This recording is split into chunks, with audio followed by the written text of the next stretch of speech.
Today I want to offer a response to a YouTuber named Shameless Popery or Joe Heschmeyer. He's actually my favorite Catholic YouTuber. It used to be Trent Horn, but I've really enjoyed Joe's content, especially refuting Protestantism. And what I like about his videos typically is that they go into a lot of depth. They give historical context, they go through the Bible and church fathers. And I've been waiting to see his video of why he's not Eastern Orthodox because he's Roman Catholic. Honestly, the video came out and it was pretty disappointing because he just gave really simplistic arguments that ignore the context. And I'm going to demonstrate that they aren't true. And I think really his approach was not giving his reasons, but just talking to the audience because he says, oh, there's people considering Catholicism or Orthodoxy. Well, here's this really simple argument of why you should be Catholic. And is it going to be simpler and easier to be Catholic in the West? Probably. But ultimately, we're looking for truth, not what's simpler or easier. Ultimately, truth is what matters. It doesn't take a scholar to figure out the Catholic versus Orthodox issues. I can give some really simple arguments if you want. And I'm going to go over his arguments, but I just want to start with refuting the premise that we just need a really simple argument, because I can make all sorts of simple arguments. You really do have to get into the details at some point. So for example, if we get into the issue of who caused the Great Schism in 1054, well, I would say that the Vatican has admitted they are wrong on the key issues like papal supremacy and the Filioque. They have admitted they are wrong in the Alexandria and Chadi document. Go and read these for yourself. They are Vatican approved. And even if you read that document, there's lots of other Catholic sources, modern scholars, modern popes that affirm the same thing that those documents teach, that papal supremacy is something that evolved, especially after the schism, based on a lot of forgeries, admitting the Orthodox point. And so another key issue is the Filioque. The Filioque is an addition to the Nicene Creed, where it adds "and the Son." Now this denies the monarchy of the Father, which is clearly defined in the earlier Ecumenical Councils and the Cappadocian model of the Trinity. And the Vatican clarification on the Filioque, again, vindicates the Orthodox position. So the two key issues of the schism, Filioque and papal supremacy, the Vatican has admitted that they're wrong on. If you have a problem with Orthodox practices, well, the Eastern Catholics, like the Melkites, do a lot of the Orthodox practices. They have married priests, they commune infants, they chrismate infants. They don't recite the Filioque in their creed. If you go one of their liturgies, they don't recite the Filioque. So clearly, it's not a required issue. They venerate people who deny the Filioque, like Saint Gregory Palamas, as a saint on the second Sunday of Great Lent. He is a post-schism Orthodox saint who now is venerated in the Catholic Church and has been for a long time. And not only that, but the Catholics say that Orthodox, we have the Eucharist. So we have Christ. If you go to an Orthodox Divine Liturgy, on the Orthodox and Catholic paradigm, you are really participating in true worship. You are really receiving Christ. You're really receiving the Eucharist. You're getting the grace from the sacraments. The Catholic Church says the Orthodox Church still makes saints. They canonize post-schism Orthodox saints. So you can receive Christ in the Orthodox Church. You can be made a saint. Why not just be Orthodox? You can have a great liturgical life, good spirituality. You can go to heaven and become a saint and get canonized in the Catholic Church, even though you were never in communion with the Catholic Church. So what's the harm in being Orthodox and not Catholic if you're deciding between Orthodox and Catholic? Now, the Orthodox Church does not say this about the Catholic Church. We don't validate their sacraments. We don't canonize their post-schism saints. The Catholic Church, even in their canon law, says Orthodox can go and receive communion at a Catholic church. A Orthodox priest will not allow a Catholic to receive communion at Orthodox Church. The Catholic Church teaches that the Orthodox are the other lung of the Church.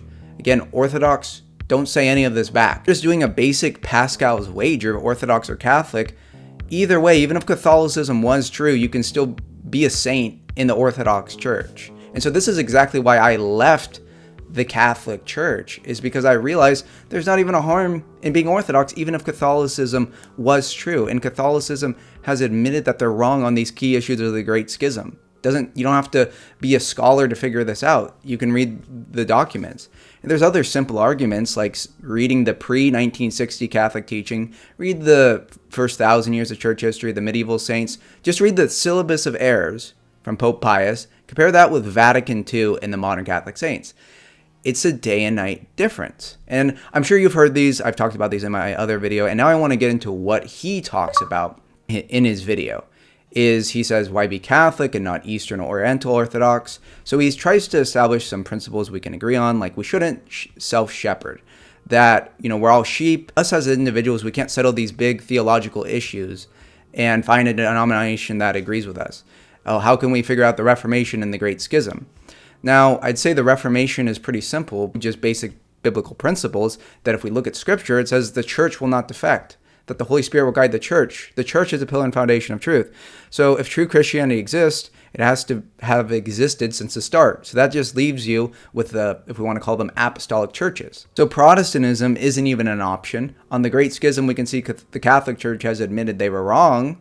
So why not be Eastern Orthodox? Ultimately, you are going to have to do a little bit of research. And of course, you should have prayer in your research, because if you have an honest heart, God's going to lead you to the truth. Now, the second principle he talks about is ecumenical councils are important. And then he brings up Acts 15, the Council of Jerusalem. But that's technically not an ecumenical council, even though it's accepted by the entire church. The Catholic Church doesn't have that on their list of 21 ecumenical councils. And I'm going to get more into that later in the video. The next thing he talks about is St. Peter as the head, is what we agree with, that Peter is the first among equals. He is a servant leader. But what he misses is thinking that the Bishop of Rome alone is a successor of Peter. For example, the Bishop of Antioch was founded by Peter. So that's a successor of Peter. So clearly the criteria isn't St. Peter alone. And this is important because this is what Vatican I says, that the Bishop of Rome has all this authority and charism of papal infallibility because of Peter alone. It doesn't mention Paul. But then he'll mention, the commemoration of Peter and Paul in Rome. And that's why Rome was held in high honor. Not because of St. Peter alone, because Rome, Peter and Paul both died there. And so it was doubly apostolic. And so that's why, another reason why the Bishop of Rome in the Roman Church was the first among equals. They were held in very high regard. But it doesn't mean that there's something more in that you absolutely need the Bishop of Rome. Because again, Bishop of Antioch is a successor of Peter, so you can't just use the Peter-only argument. It's because Rome was a center for orthodoxy. He brings up this quote from St. Augustine that basically shows that Peter is the symbol of unity in the church, which is true. But you have to look at the entire paradigm. Like if we read Augustine, he interprets the rock as Peter's confession of faith or Christ. He does not think that the rock in Matthew 16 means a Vatican I papacy. And you'll see this through all the church fathers, if you actually read them in context, is that is the rock, Peter's confession of faith. Augustine also teaches that the keys were given to the entire church, not just St. Peter alone. So you can't just have a simplistic approach, especially when someone's trying to feed you something. He's trying to feed you the papal system. Peter being the leader does not mean Vatican I papacy. It's not just St. Peter alone that Bishop of Rome has this high honor. It's because of Peter and Paul in Rome. And so Peter being the leader, Peter being the representative, as Augustine says, we can also see that Augustine says, Lord entrusted the apostle Peter to shepherd his spiritual flock, not because that among the disciples only Peter was predeserved to shepherd the flock of Christ, but Christ addresses him to be the representative of the church. So other apostles, the bishops, can shepherd the church. So if we're going to follow another bishop, it's not that we're self-shepherding. When Paul rebukes Peter, it's because they are equal authority. They have to be equals. And ultimately, you're looking for truth. Peter's just first in honor. It doesn't mean a unilateral power. So just making that distinction that just because someone is a leader does not mean they're infallible or they always will be. Or all these assumptions that only the Bishop of Rome carries on that honor as a leader of the church. So St. Peter is a spokesman and representative of the apostles. He's not their ruler. And if we look at the apostolic fathers and church fathers, we can see that they talk about where the bishop is, the church is. That's what St. Ignatius of Antioch says. He says where the bishop is, That's where Jesus Christ is. In the Didache, it says authority is local. It's not just centered in Rome. Didache is one of the earliest Christian documents. It describes order, but says nothing about papal supremacy. It says, point for yourself bishops and deacons worthy of the Lord. All of this happened locally. I mean, think about how impractical it would be if everything had to go through Rome and Rome was absolutely needed. Is that ultimately the church is where the bishop is and where the true faith is preached. Same with St. Cyprian, he says the episcopate is one, of which a part is held up by each. Has a letter to Pope Stephen, and he says, none of us sets himself up as a bishop of bishops, or by tyrannical terror forces his colleagues to obedience. So we can see that having this idea of a bishop of bishops, like a pope, a universal bishop, is always condemned in the early church, is that we can see the ecclesiology is very conciliar. This quote that Joe brings up of St. Irenaeus in his book Against Heresies, again, he didn't give any context to this. Because the quote he cites talks about Rome's preeminent authority, but again, what does that mean? What is the context? Irenaeus is praising Rome because he is honoring its faith and apostolic origin. He's not granting it universal jurisdiction. Against Heresies, Book 3 is to refute Gnostic sects. These are some of the earliest heresies. They were claiming that they were the real followers of Jesus, and they had secret traditions. But Irenaeus, in Against Heresies, argues that the true faith is preserved publicly in the apostolic churches founded by the apostles. Rome is one of these churches, is especially important because Peter and Paul both taught there. Again, proving the Orthodox point that Rome's honor was because of it being doubly apostolic, not because of St. Peter alone. That's not what we see him say. We don't see the church fathers say that. And again, we can read the earliest councils like Nicaea, and it says that Rome has a customary honor. He just leaves out that context. That Irenaeus is saying if you want to confirm apostolic doctrine, instead of saying, well, we have the real teachings, the secret teachings of Jesus, you need to converge with Rome, because at this point they're a center of orthodoxy, where their tradition is kept intact. It doesn't have anything to do with papal supremacy. Preeminent authority is also a translation, but another could just be greatest authority or most excellent origin. Entire argument, not just looking to quote mine. He says that the Gnostic doctrine is disproved by apostolic succession. Why is he using Rome as a primary example? Well, first, it's going to be tedious to list the apostolic succession of every church out there. The Church of Rome is very great, it's very popular, it's very well known, it's very ancient because it's doubly apostolic, and it's universally known.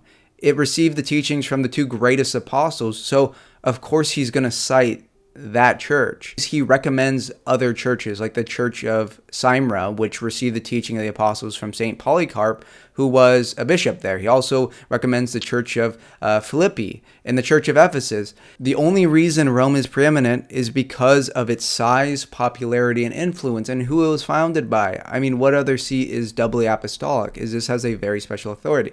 Just a few years later, St. Irenaeus directly rebukes a pope, Pope Victor, over the Pascha controversy. Pope Victor tried to excommunicate the Asian churches for celebrating Pascha on a different date. St. Irenaeus publicly opposed him and told him not to cut off an entire churches of God. Victor eventually backed down. So if Irenaeus really had the Vatican I mindset and believed Rome had absolute authority, he would have obeyed the Pope. Instead, he treated the Pope as a brother bishop, not a supreme ruler. And this is so common among the church fathers. You're going to see them use honorific language when talking about Rome or talking about a specific bishop. But it doesn't mean that they're absolutely needed for salvation and they have a universal jurisdiction. He's honoring Rome for its faith and apostolic origin. It's like you can read your presuppositions into the text. Then he brings up an example of the Eusebius controversy and St. Cyprian saying you need to bring these appeals to the throne of Peter.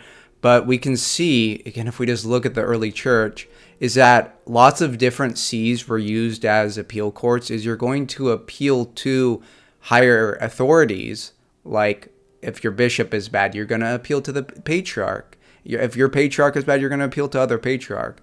For example, in Alexandria, there was disputes over bishops in a certain region, and the local bishops went to the Patriarch of Alexandria in the 3rd century as an appeals court. Same thing with Antioch. Antioch received appeals from smaller dioceses to clarify disputes in ordination and doctrine. Same thing with Constantinople. They worked out various internal disputes in Asia Minor. Same thing with Carthage, as local African bishops appealed to Carthage as a regional ecclesiastical center. Same thing with Jerusalem. Appeals to higher sees were very common in the early church, but they were regional and advisory.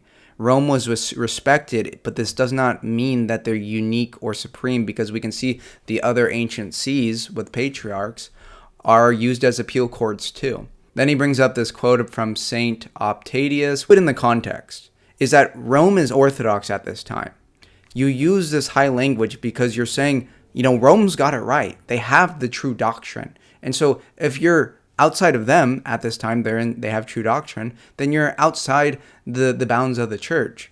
This doesn't mean that the see of Rome is absolutely needed in the Vatican I mindset. Context is that he was writing against the Donatists, a North African schism that rejected the Catholic bishops of Carthage and broke communion with the wider church. The Donatist heretics were saying they were the true church. So this saint was arguing that the true church is one, visible, and Catholic. And at this point, it was in Rome. We can see Rome they're popular, they have huge size, and they're very ancient. So he's appealing to them as like, hey, look they don't teach Donatism, so we should be in communion with them.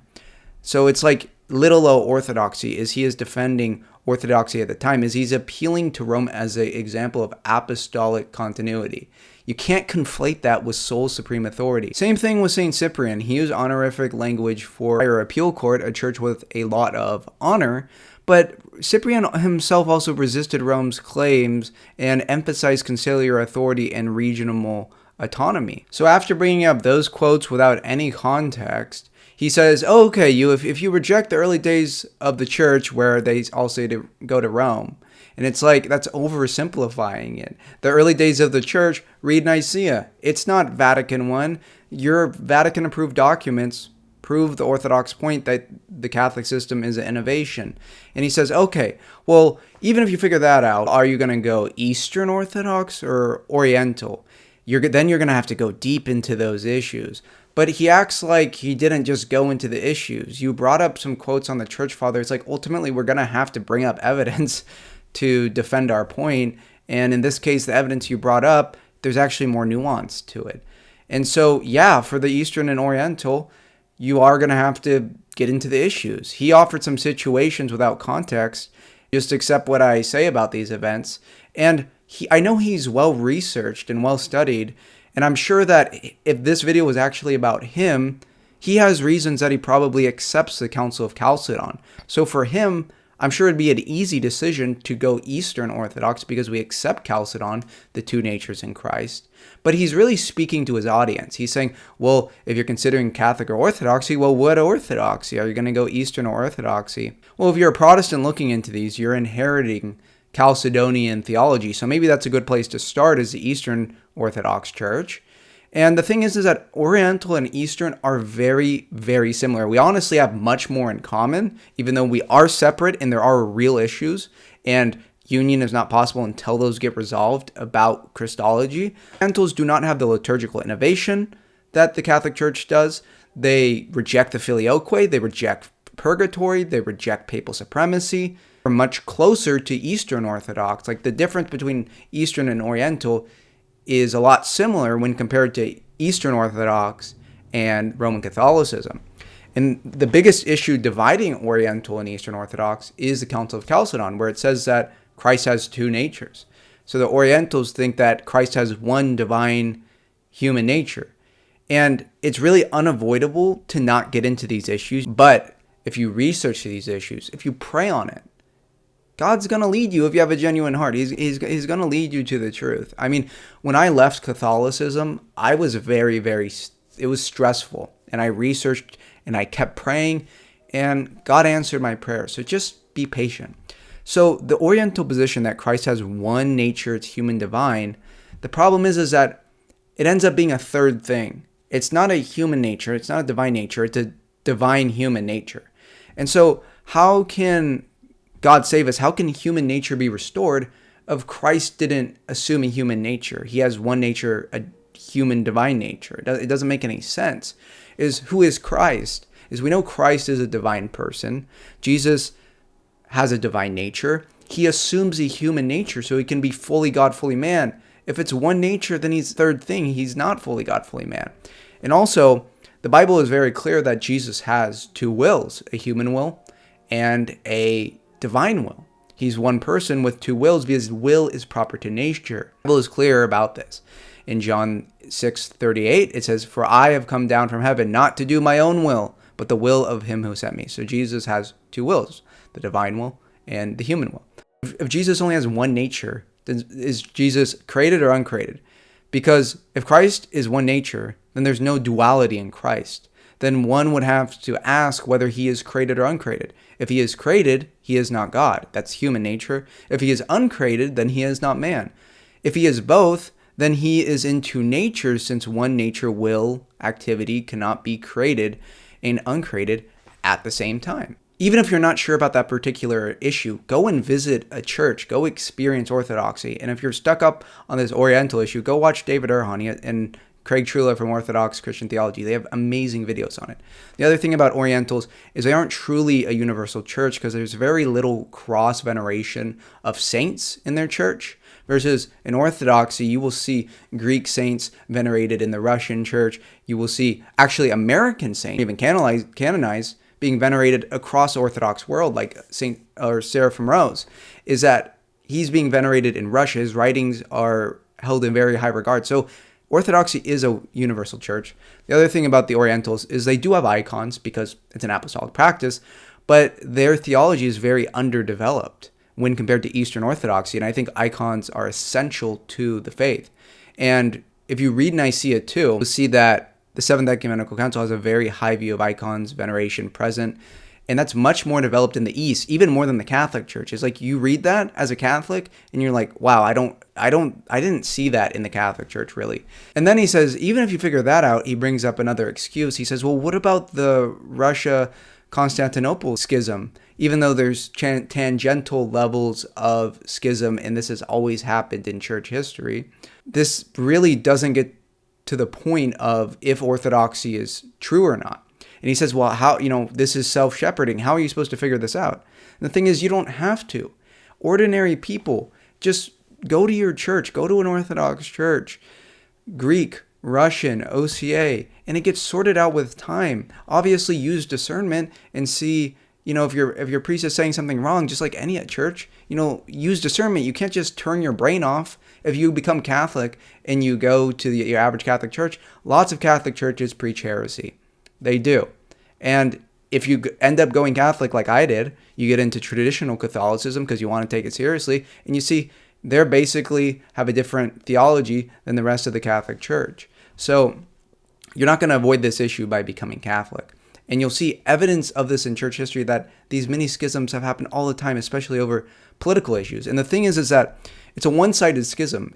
Constantinople did not break communion with Russia. Russia broke communion with Constantinople. On an individual level, I know many Russian priests that commune Greek Orthodox if they come to their church. It's just they're just not going to cross-celebrate because they're in a political disagreement, and it does need to get sorted out. But this isn't anything new in church history. Again, just read the first 1,000 years and you'll see it clearly wasn't a papal ecclesiology, because basically the Patriarch of Constantinople granted autocephaly to Ukraine, the Orthodox Church of Ukraine, which isn't the actual Orthodox Church of Ukraine because the real one is under Moscow. And there's been lots of disputes about these exact things in church history. Autocephaly, the fact that Rome doesn't have these autocephaly disputes shows that they aren't the church of the first 1,000 years. Look at the Church of Cyprus. They were granted autocephaly in the Council of Ephesus in 431. Council of Chalcedon gives the Church of Jerusalem autocephaly in 451. The Church of Constantinople in 381. The Church of Alexandria in First Council of Nicaea. Clearly, this isn't a new issue, and the fact that Rome doesn't have this shows that they aren't the church of the first 1,000 years. There's been so many schisms throughout church history. The Arian crisis, the Akkadian schism, Optatus, the Photian schism, where St. Photius said the Pope was wrong. and the Pope excommunicated him, and then the next Pope came in and said, St. Photius, you're right. So St. Photius was vindicated, and he's a pillar of orthodoxy. But it's like these schisms exist all the time. The Meletian schism. So really, this shouldn't keep you from becoming Orthodox. Go and try out all the churches in your area. We aren't Donatists. God can work through fallen people, through fallen pastures, and these issues get resolved with time. The next issue he brings up is a Catholic favorite, is no ecumenical councils. He says, Orthodox, do they have 7, 8, 9 ecumenical councils? Well, it all depends how you define an ecumenical council. Nicaea II gives, I think, a pretty consistent definition of an ecumenical council, is that it's accepted by the Pentarchy. The Pentarchy are the ancient sees. So definitionally, the Catholic Church cannot have any more ecumenical councils because they're not in communion with the other patriarchs. And so it's really a word concept fallacy. Is does the Orthodox have binding pan-Orthodox infallible synods that the entire church accepts? Yes, there are many, like the Palamite synods, the anti-Protestant synods. All of these things are accepted by every patriarch. And so however we want to label the ecumenical councils, we use 7 just because of the Pentarchy issue. It's really kind of missing the point. And he says, well, as Catholics, it's easy because if the Pope signs off on it, then it's an ecumenical council.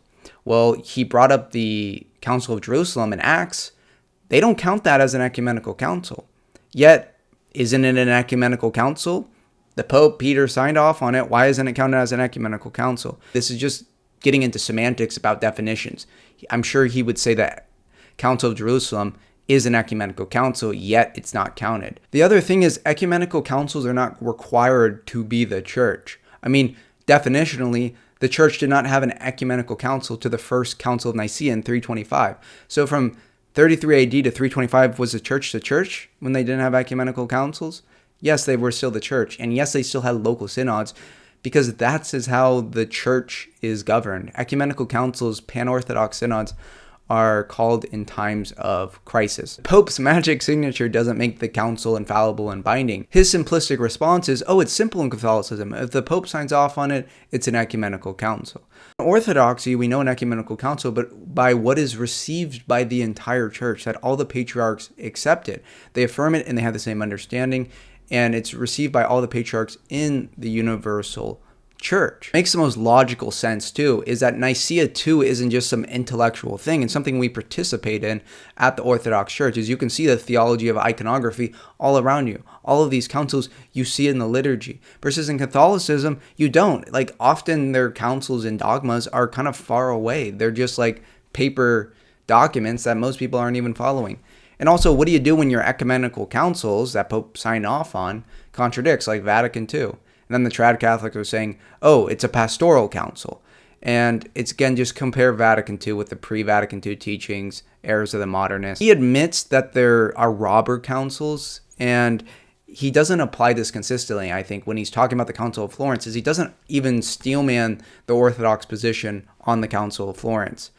And then he basically says that the Catholic position is clear, when Alexandria was in schism, because they were trying to have the Second Council of Ephesus. Well, the Pope rejected it. Alexandrian Patriarch wanted this council, but when the Pope rejected it, he wasn't in schism. The Pope was correct. The Pope was correct, and he agreed with the other patriarchs that Alexandria wasn't wrong, causing this Oriental schism.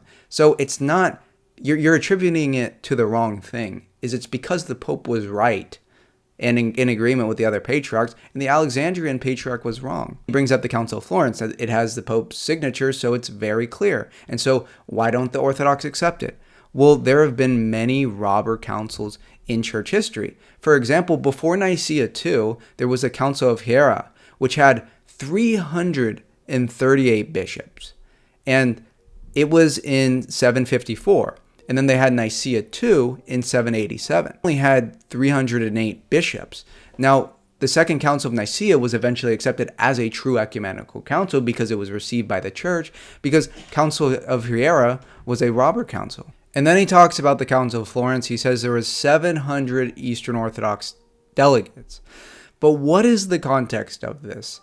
Is that a lot of the Orthodox delegates were largely from the Byzantine Empire and their motive was the desperate hope of military aid against the encroachment of the Ottoman Empire. So there's a huge geopolitical influence surrounding this, that Byzantium is about to get overtaken by the Ottomans and Islam, and hey, let's reunite with the West and they can help us with military aid. That's a key point. It wasn't just a neutral event. Like, there's geopolitical things that always need to be taken into account.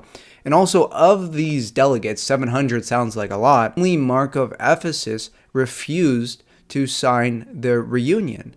And so, did he reject it just out of pride and for no reasons? No. If you can read his writings, Mark of Ephesus was completely consistent with the Orthodox positions on the Filioque, the monarchy of the Father, affirming the Cappadocian model of the Trinity. So the fact that he wouldn't compromise on the Filioque, a real distinction between the Holy Spirit proceeding from the Father alone or from the Father and the Son. It's hypostatic origin, which contradicts what St. Maximus says. It's a day and night difference. If Ephesus is just affirming the Orthodox position on the Filioque, same with papal supremacy, is that he acknowledged the Pope as the first among equals, but not supreme. Purgatory, another innovation that never existed in the first 1,000 years or in the East. Also changing to unleavened bread when the church has always used leavened bread in the Eucharistic service. And also just the general legalism of the theology in the West and their lack of economy. Their economy in church is that the church is a hospital for sinners. And this is why Mark of Ephesus is a pillar of orthodoxy, because when everyone was signing this for political gain, Mark of Ephesus said, no, this isn't orthodox. We can't accept this in good faith. And this has always happened, Athanasian versus the Arians. And there's been lots of robber councils in church history. So why does Joe not steelman the Orthodox position and at least give an explanation of any of this? Also, there's a huge factor that bishops in the East were very poor at that time because they were coming basically in desperation for the West to help them. And they had a stipend from the West. And if they didn't agree with the council, then their stipend would be pulled. So they wouldn't have any food. They wouldn't have the resources they needed to live because they had to travel to the Council of Florence. So being blackmailed, threats of intimidation, bishops who resisted would lose their positions, pensions, political favor. I mean, all of these factors need to be taken into account. And it's like, read what happened. This clearly was not a just genuine council. They all got together and there was no other motives or things at play. And also, Joseph, the Patriarch of Constantinople, this is really suspect. He initially strongly opposed the council's locale, which was to have been in Constantinople, was capitulated due to weakness and age. He died mysteriously in June before the documents were to be signed, but managed to, supposedly, to have made all the necessary concessions to the Pope as within his authority and dignity in a letter left written 2 days before the request by the Pope was even made.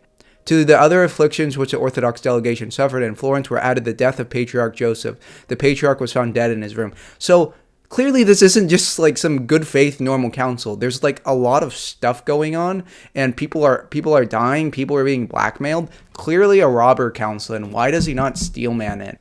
Given the coercion of the council and of these bishops, of the bishops that came, and that it clearly contradicts the prior Orthodox teaching, and that when they came back, and they were out of this state and they could actually judge it to see if they really accept it, they rejected it, the people and the bishops in the East.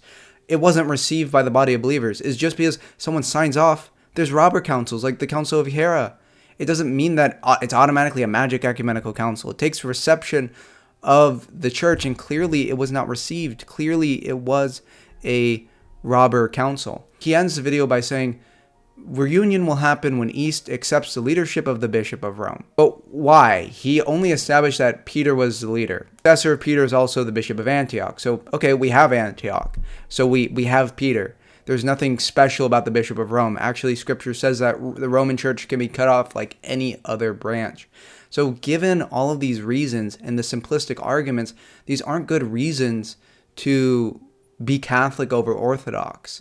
Also, a new Orthodox channel, Alex Soren, made a video responding to Joe in extreme depth, and he's put out a lot of good videos recently, so go subscribe to him, go comment. Great to see very thoughtful and knowledgeable people converting to Orthodoxy, and I'm really surprised Joe Heschmeyer would make this type of video when trying to refute Orthodoxy, when Orthodoxy online has pretty much the most knowledgeable people. Like, Orthodox videos are literally like 5 hours long, 4 hours long. We go into extreme depth about topics. So I don't know why he would try and do a quote-unquote simplistic approach when we have these complex arguments on our side. We can make them easy to understand too. I hope you enjoyed the video. Come visit a local Orthodox church. Come and see. God bless.